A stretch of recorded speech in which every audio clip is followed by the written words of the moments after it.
ప్రజాభవన్లో ప్రజావాణి కార్యక్రమం ముగిసింది. అర్జీలు సమర్పించేందుకు భారీ సంఖ్యలో ప్రజలు తరలివచ్చారు. భూ వివాదాలు, పింఛన్లకు సంబంధించిన సమస్యలపై అధికారులకు వినతులిచ్చేందుకు వివిధ జిల్లాల నుంచి పెద్ద సంఖ్యలో ప్రజలు తరలివచ్చారు. మంత్రి పొన్నం ప్రభాకర్ ఈ కార్యక్రమానికి హాజరై ప్రజల నుంచి వినతులు స్వీకరించారు.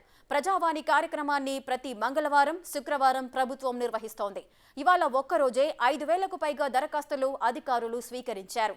ప్రతి సమస్యను పరిష్కరిస్తామని మంత్రి పొన్నం ప్రభాకర్ హామీనిచ్చారు.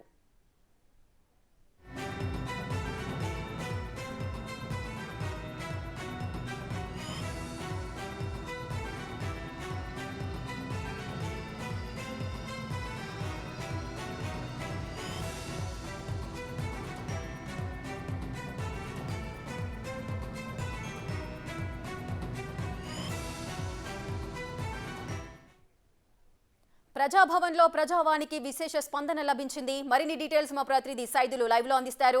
రైట్ సైదులు, చెప్పండి. ప్రజావానికి విశేష స్పందన అయితే లభించింది. ఒక్కరోజే 5,000కు పైగా అర్జీలు వచ్చినట్లుగా తెలుస్తోంది. వివరాలేంటి?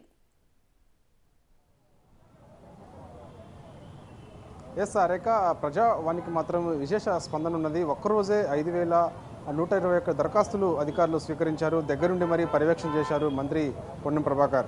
అయితే వాస్తవంగా ఎవ్రీ వీక్లో అంటే ప్రతి వారం కూడా శుక్రవారం ఉదయం 9 గంటల నుంచి సాయంత్రము వరకు కూడా మనకి సమస్యలపై పరిష్కరిస్తామని చెప్పేసి కూడా హామీ ఇచ్చారు నేపథ్యంలో. కాకపోతే కొంత ఫ్లోటింగ్ ఎక్కువ ఉండడం వల్ల సమయాన్ని కూడా కొంత కుదించారు. సో ట్రాఫిక్ సమస్య కూడా తలెత్తుతున్నది నేపథ్యంలో ఉదయం వచ్చిన వారు ఎవరైతే ఉంటారో తెల్లవారుజామున వచ్చిన 5 గంటల నుంచి కూడా మధ్యాహ్నం 1 గంట వరకు వచ్చే వారిని మాత్రమే లోపలికి అనుమతించిన తర్వాత వాళ్ళ దరఖాస్తులు స్వీకరిస్తే వాళ్ళ సమస్య ఏంటని చెప్పేసి అధికారులు నేరుగా వాళ్ళని అడిగి వెంటనే ఆ సమస్యను పరిష్కరింపజేస్తామని చెప్పేసి కూడా వాళ్ళకి హామీ ఇచ్చిన తర్వాత వాళ్ళ ఫోన్ నెంబర్ కూడా సేకరిస్తున్నారు. వెంటనే వాళ్ళకి మెసేజ్ రూపంలో లేదా కాల్ రూపంలో చేసి చెప్తామని చెప్పేసి కూడా అధికారులు చెప్పడంతో వాళ్ళు వచ్చిన అర్జీదారులు కూడా సంతోషం వ్యక్తం చేస్తున్నారు. ఎందుకంటే గత 10 ఏళ్లలో కూడా మేము తమ సమస్యలను ఎక్కడ చెప్పుకోవాలో తెలియనటువంటి పరిస్థితి నెలకొన్న నేపథ్యంలో కాంగ్రెస్ పార్టీ అధికారంలోకి వచ్చిన తర్వాత తమ సమస్యలను నేరుగా వినేందుకు ఇలాంటి ప్రజావాణి కార్యక్రమం తలపెట్టిన నేపథ్యంలో చాలా సంతోషం వ్యక్తం పరుస్తున్నామని చెప్పేసి కూడా చాలా ఆనందం వ్యక్తం చేస్తున్నారు.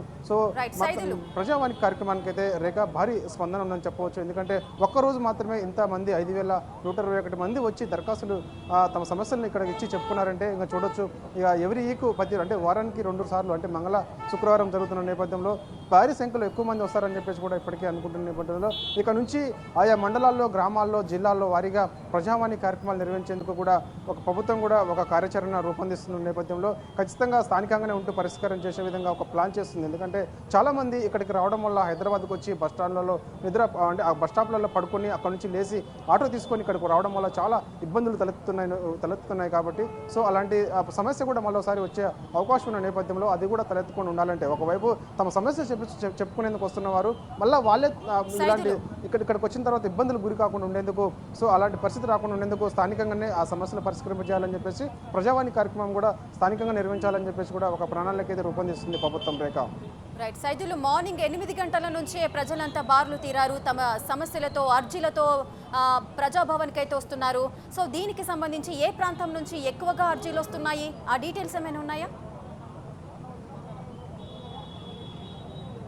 వాస్తవంగా ఒక ప్రాంతం అనేది ప్రత్యేకించి ఏం లేదు రేఖ. అన్ని జిల్లాల నుంచి, అన్ని గ్రామాల నుంచి అందరూ వస్తున్నారు. వాస్తవంగా ప్రతి గ్రామం నుంచి, ఎందుకంటే తండాల నుంచి చాలామంది నేరుగా తమ సమస్యలు అక్కడ చెప్పుకుంటుంటే ఎవరు కూడా గతంలో పరిష్కరింప చేయలేదు. ఎందుకంటే చాలా ఆఫీసుల చుట్టూ తిరిగాము, కాళ్ళు అరిగేలా తిరిగాము, కానీ ఒక్కనాడు కూడా మా సమస్య పరిష్కారం కాలేదు. గత 10 ఏళ్లలో తిరిగి మాకు యాష్కి వస్తుందని చెప్పేసి కూడా వాళ్ళు చాలా భావోద్వేగానికి లోనవుతున్నారు. సో ఇక్కడికి వస్తే సమస్య పరిష్కారం అవుతుందనే ఒక ధీమా వ్యక్తం చేస్తున్నారు. ఎందుకంటే అధికారులు కూడా అంతే ఉన్నారు.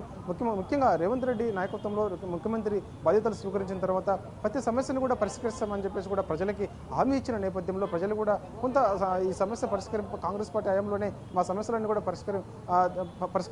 పరిష్కరింపజేస్తారు, పరిష్కారం అవుతాయని ఒక ధీమా వ్యక్తం చేస్తున్నారు. సో అందుకని ఒక గ్రామం నుంచి, అంటే ప్రత్యేకించి ఒక ప్రాంతం నుంచి కాదు, మన తెలంగాణ రాష్ట్ర వ్యాప్తంగా ఉన్నటువంటి అన్ని జిల్లాల నుంచి, గ్రామాల నుంచి కూడా పెద్ద ఎత్తున తరలి వస్తున్నారు. ఎక్కువ సమస్యలు అయితే మాత్రము ముఖ్యంగా డబుల్ బెడ్రూమ్లు, పెన్షన్స్, అదేవిధంగా ధరణి, ముఖ్యంగా ముఖ్యంగా ధరణి విషయంలో వాళ్ళ గతంలో ఉన్నటువంటి పట్టాదారు పాస్ పుస్తకంలో ఉన్నటువంటి భూమి తిరిగి మళ్ళీ ధరణిలోకి సంబంధించి వచ్చేసరికి అందులో ఆ భూమి ఎంతైతే వాళ్ళకు ఉంటుందో అంత అందులోకి రావలేదు, ధరణిలో కొంత మోసం జరిగింది, మా భూమి కొంచెం చాలా తక్కువగా చూపిస్తున్నారని చెప్పేసి కూడా ఆరోపిస్తున్నారు. సో అలాంటి పరిస్థితి రాకుండా ఉండేందుకు కూడా కాంగ్రెస్ పార్టీ ఈ ధరణిని కూడా ఎత్తేస్తాం, భూమాత అనే దాన్ని తీసుకొస్తామని చెప్పేసి నేపథ్యంలో వాళ్ళు కూడా తిరిగి మా భూమి మాకు దక్కుతుందన్న ఒక నమ్మకం వాళ్ళకు కలుగుతున్న నేపథ్యంలో సో వాళ్ళందరూ కూడా ముఖ్యంగా ధరణి సమస్య ఒకటి, అదేవిధంగా పెన్షన్స్, అదేవిధంగా డబుల్ బెడ్రూమ్ సమస్య, ఈ 3 సమస్యలే ప్రధానంగా ఇక్కడికి వస్తున్నాయి. రేఖ సైదులు అయితే తెలంగాణలోని వివిధ ప్రాంతాల నుంచి అయితే ప్రజలంతా తమ అర్జీలతో వస్తున్నారు.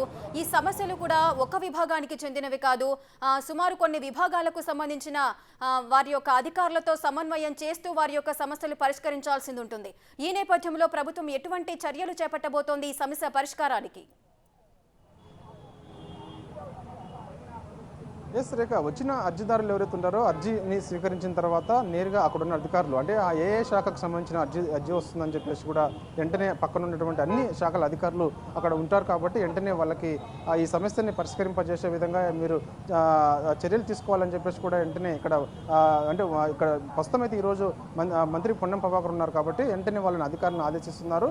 సో అదేవిధంగా ఇక్కడ ఒక ఐఏఎస్ ఆఫీసర్ కూడా ఉంటున్నారు. ప్రస్తుతం అయితే ఈరోజు అయితే రొనాల్డ్ రాస్ ఐఏఎస్ ఆఫీసర్ కూడా ఉన్నాడు. సో ఆయన సమక్షంలోనే అధికారులను ఆదేశాలు జారీ చేస్తారు ఆయా శాఖకు సంబంధించి. సో ఖచ్చితంగా ఆ సమస్య పరిష్కరింప చేసి వెంటనే వాళ్ళకి మెసేజ్ రూపంలో లేదా కాల్ రూపంలో కాల్ చేసి తమ సమస్యకి పరిష్కారం అయింది అని చెప్పేసి ఒక మెసేజ్ రూపంలో కానీ కాల్ రూపంలో కానీ తెలియపరుస్తారని చెప్పేసి కూడా ఇక్కడ అధికారులు అదేవిధంగా మంత్రి చెప్తున్నారు. ముఖ్యంగా ఆటో డ్రైవర్ల విషయంలో కొద్దిసేపటి క్రితం మంత్రి పొన్నం ప్రభాకర్ కూడా మాట్లాడడం జరిగింది. ముఖ్యంగా ఇటు మహిళలకు సంబంధించి ఉచిత బస్సు సౌకర్యం కల్పించిన నేపథ్యంలో చాలా మంది ఆటోలకు సంబంధించి యూనియన్ వాళ్ళు ఉన్నారు కదా, వాళ్ళందరూ కూడా ఎవరు కూడా మహిళలు ఆటోని వినియోగించుకోవడం లేదు. సో మా సమస్యను పరిష్కరించారు చేయండి, ఎందుకంటే మేము అప్పులు చేసి మరి ఆటోలు తీసుకున్నాము కాబట్టి సో మాకు కూడా ఏదైనా ఒక ఉపాధి కల్పించాలని చెప్పేసి కోరిన నేపథ్యంలో ఆ సమస్యను కూడా పరిష్కరింపజేస్తామని చెప్పేసి కూడా రవాణా శాఖ మంత్రి పొన్నం ప్రభాకర్ చెప్పడం జరిగింది. ముఖ్యంగా అర్జీదారులు ఎవరైతే ఉన్నారో అర్జీలన్నీ కూడా స్వీకరించిన తర్వాత నేరుగా ఆయా శాఖలకు సంబంధించి సమస్య పరిష్కారం అయిన తర్వాత వెంటనే వాళ్ళకి మెసేజ్ రూపంలో కానీ కాల్ రూపంలో చెప్తారని చెప్పేసి కూడా ఆదేశాలు జారీ చేస్తున్నారు ఆఫీసర్లు.